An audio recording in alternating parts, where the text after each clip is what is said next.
Gündelik hayatımızda ve yaşadığımız dönemde her şey teknolojik aletlere döküldüğü için herkes de masa başında ve laptop üzerinden birçok işlerini gerçekleştirmiş bulunuyor.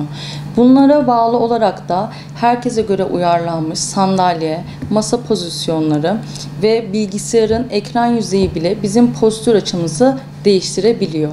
Bir mouse'u kullanma şeklimiz, ekrana olan uzaklığımız, ayaklarımızın yere değip değmemesi, sandalye ile olan aramızdaki mesafe, bel boşluğumuzu doldurabilecek bir sandalye olmaması hepsi postür bozukluğumuza yol açabiliyor.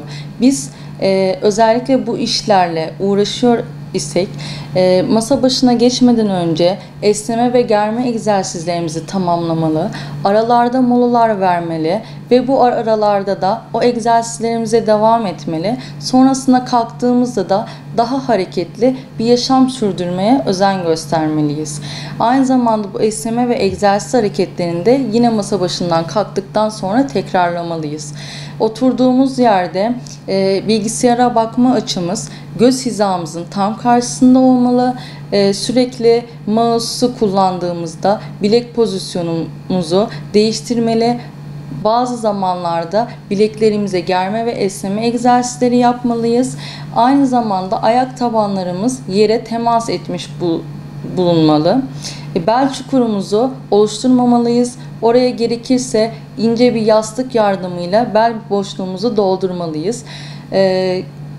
Dizlerimizle sandalye arasında da en az bir yumruk kadar mesafe olmalı.